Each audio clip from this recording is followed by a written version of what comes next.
बिस्मिल्लाहिर्रहमानिर्रहीम। तो आज हमारे पास जो है वो फ़ोटो इलेक्ट्रिक इफ़ेक्ट है। डेफिनेशन बड़ी आसान है, हम इसका प्रैक्टिकल भी करते हैं कि जब भी हमारे पास किसी मेटल सरफेस पे लाइट पड़ती है तो उसमें एमिशन ऑफ इलेक्ट्रॉन शुरू हो जाता है। वो स्पेसिफिक फ्रीक्वेंसी वाली लाइट जब उसके ऊपर फॉल करेगी तो वो जो है एमिशन ऑफ इलेक्ट्रॉन होगा। प्रैक्टिकल में हमारे पास एक तरफ एमीटर लगा होता है, दूसरी तरफ वोल्ट मीटर लगा होता है। तो जैसे जैसे इलेक्ट्रॉन प्रोड्यूस होते हैं हम पोटेंशियल को बढ़ाते जाते हैं तो वो इंसिडेंट लाइट की फ्रीक्वेंसी बढ़ती जाती है। जब फ्रीक्वेंसी बढ़ती है तो लाइट की इंटेंसिटी बढ़ती जाती है। जब उसकी इंटेंसिटी बढ़ती है तो हमारे पास इलेक्ट्रॉन ज़्यादा प्रोड्यूस होते हैं और एमीटर जो है वो ज़्यादा डिफ्लेक्शन शो करता है। तो आपने सिर्फ डेफिनेशन पे जोर देना है, the emission of electrons from the metal surface. Metal surface से इलेक्ट्रॉन का प्रोड्यूस होना कब? When expose to the light of suitable frequency. जब एक सूटेबल फ्रीक्वेंसी की जो लाइट है उसके ऊपर फॉल करे, is called the photo electric effect. तो डेफिनेशन मेरे ख्याल में क्लियर हो गई है कि जब एक सूटेबल फ्रीक्वेंसी की लाइट किसी मेटल सरफेस पे पड़ती है तो उससे इलेक्ट्रॉन प्रोड्यूस हो जाते हैं, उसको कहते हैं photo electric effect. Experimental arrangement मैं पहले भी बता चुका हूँ कि हमारे पास असल में वहाँ पे एक लाइट बल्ब, टंगस्टन बल्ब जो है वो लाइट फॉल कर रही होती है मेटल के ऊपर और मेटल से इलेक्ट्रॉन प्रोड्यूस होते हैं और पता हमें कैसे चलता है, वो एमीटर हमें बताता जाता है। When A monochromatic light is allowed on the cathode, cathode लगा होता है वो मेटल सरफेस का, मेटल किसी का बना हुआ cathode, it begins to emit electron. The current due to electron is measured by the ammeter. उन इलेक्ट्रॉन्स का जो हम करंट मेजर करते हैं वो एमीटर से। Maximum energy of the electron, जो हमारे पास उस इलेक्ट्रॉन की एनर्जी मैक्सिमम क्या होगी, the maximum energy of photo electron की हम क्या कह सकते हैं, हाफ हेमिस्फीयर काइनेटिक एनर्जी जे होती है और V not e W is equal to Q V, हमने चैप्टर नंबर 12 में पढ़ा है वर्क फंक्शन। जब वर्क के इक्वल इलेक्ट्रिक पोटेंशियल के अंदर वर्क हमने जो है क्यू वी, तो क्यू जहाँ पे इलेक्ट्रॉन की बात है तो क्यू ई के इक्वल है, तो half M we maximum square v not e. तो स्टॉपिंग पोटेंशियल, वो पोटेंशियल जिसके ऊपर हमारे पास करंट ज़ीरो हो जाए, the potential at which current is zero.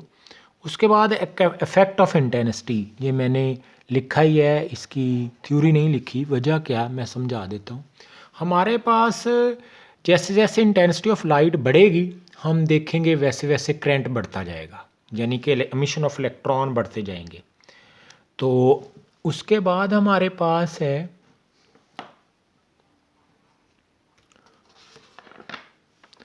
Effect of frequency. Frequency भी एक स्पेसिफिक फ्रीक्वेंसी के ऊपर मैक्सिमम जो है वो प्रोडक्शन होती है इलेक्ट्रॉन की। तो photo electric effect on the basis of quantum theory. तो क्वांटम थ्योरी क्या है? By this theory e is equal to H f, a photon could be absorbed by the, इसका मैंने समरी सिर्फ लिखी है कि एक फोटोन अब्जॉर्व हो सकता है, जज़ब हो सकता है by a single electron in the metal surface. एक फोटॉन जो है अब्जॉर्व हो जाता है, जो लाइट हम, यानी कि फोटॉन मीनिंग के फोटॉन उसमें ऑब्जर्व होगा, अब्जॉर्व होगा, और जो पैदा है वो हमारे पास सिंगल इलेक्ट्रॉन उस मेटल सरफेस से प्रोड्यूस हो जाएगा। Einstein's photo electric equation, that is energy incident of photon, हमारे पास जो होती है वो क्या है? Energy of incident photon equal to work function plus kinetic energy of. देखें जो लाइट एमिट हुई है वो दो काम करती है, एक वर्क फंक्शन है कि उसने ये काम किया कि उसने इलेक्ट्रॉन प्रोड्यूस कर दिया, दूसरा उसने क्या किया कि जो उसकी बाकी मानदा एनर्जी होगी वो काइनेटिक एनर्जी ऑफ उस इलेक्ट्रॉन की काइनेटिक एनर्जी हो जाएगी।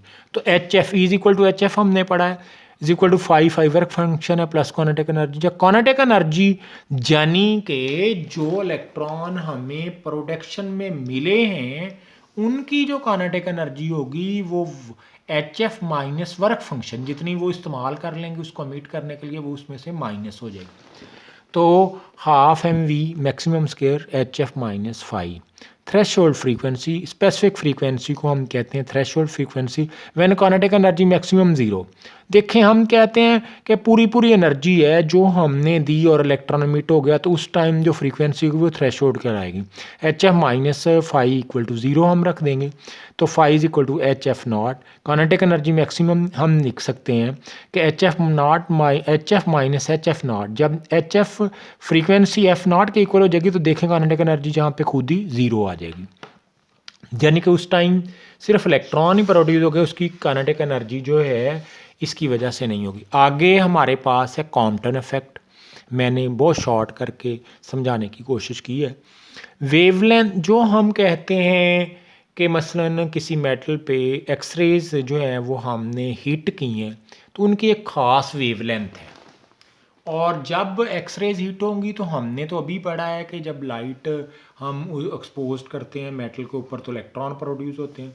तो जो वेवलेंथ उनकी होगी वो स्कैटर्ड जो इलेक्ट्रॉन उससे एक्सरेज निकलेंगी दोबारा, पहले एक्सरेज हीट हुई फिर एक्सरेज निकलेंगी, स्कैटर्ड वो एक्सरेज फोटॉन कहलाएंगे। तो उनकी वेवलेंथ और जो स्कैटर्ड हुआ है उसकी वेवलेंथ में फ़र्क आ जाता है। That is called Compton effect. Wavelength lambda of the scattered X rays is larger होती है देन द वेवलेंथ इंसिडेंट, यानी कि इंसिडेंट एक्स रेज जो हुई हैं जो उससे पैदा हुई हैं उनकी जो वेवलेंथ है वो ज़्यादा होती है। क्या है हमारे पास ये एक्स रेज आ रही हैं, ये जब हीट हुई तो हमारे पास स्कैटर्ड जो डिटेक्टर लगा हुआ है जो एक्स रेज को डिटेक्ट कर रहा है। जब आप कहते हैं कि हमारे पास जो है इधर जो था वो हमारे पास एक फोटॉन आया और आपस में इलेक्ट्रॉन उसके साथ जो है वो हिट हुआ, फिर उससे जो है वो एक तरफ तो जो है स्कैटर्ड जो हमारे पास इलेक्ट्रॉन है जा रेज हैं,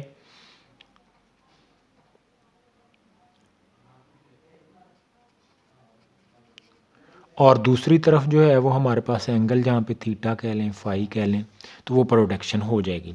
उसके बाद कॉम्पटन शिफ्ट आपने याद करनी है, direct equation delta lambda H over M nought C into one minus cos theta.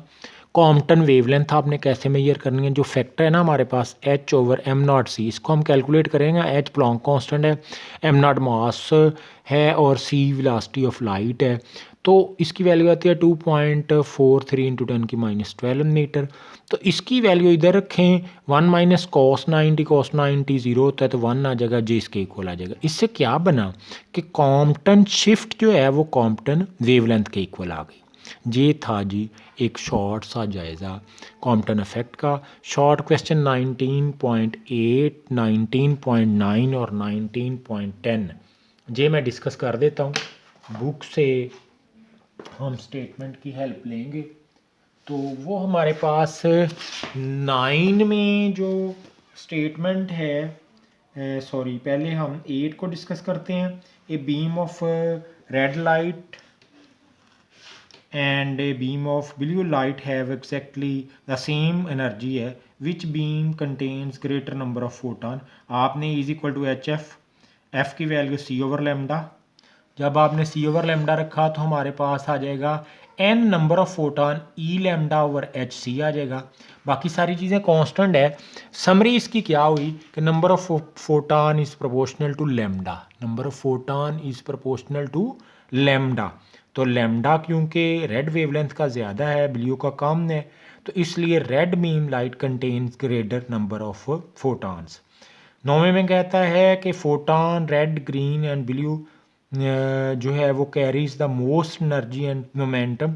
कौन सी लाइट जो है, कौन सा फोटॉन रेड का, ग्रीन का या ब्लू का, कौन सा जो है वो ग्रेटर मोमेंटम एंड एनर्जी रखेगा, is equal to H F. अब एफ की बात करनी है, एफ सबसे ज़्यादा होती है ब्लू की, उससे कम ग्रीन की, उससे कम रेड की, क्योंकि रेड की वेवलेंथ सबसे ज़्यादा है। तो जब एच की बात होगी तो मोमेंटम और एनर्जी जो है वो हमारे पास कैसे कैसे ज़्यादा बनेंगे।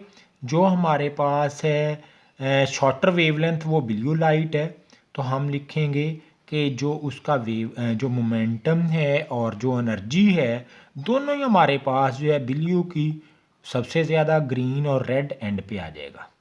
उसके बाद है हमारे पास which has lower energy quanta, radio waves x rays. तो हमने is equal to H f लिखना है h c over lambda. Lambda हमारे पास रेडियो का ज़्यादा होता है और एक्स रेज का कम होता है, इसलिए हमारे पास एनर्जी भी जो है वो रेडियो वेव्स की ज़्यादा होगी और एक्स रेज की कम होगी। तो रेडियो वेव्स जो है लोअर एनर्जी क्वांटा, हमारे पास रेडियो वेव्स की जो एनर्जी है, एनर्जी क्वांटा जो है वो उससे कम होगा। फिर भी शॉर्ट क्वेश्चन में कहीं पे कोई मसला हो तो वो आप दोबारा भी, बाकी जो हमने थ्योरी ये क्वेश्चन डिस्कस किए हैं उससे वो क्वेश्चन कम्प्लीटली डिस्कस हो जाएंगे। ओके, अल्लाह हाफिज़, इंशाल्लाह कल मिलेंगे।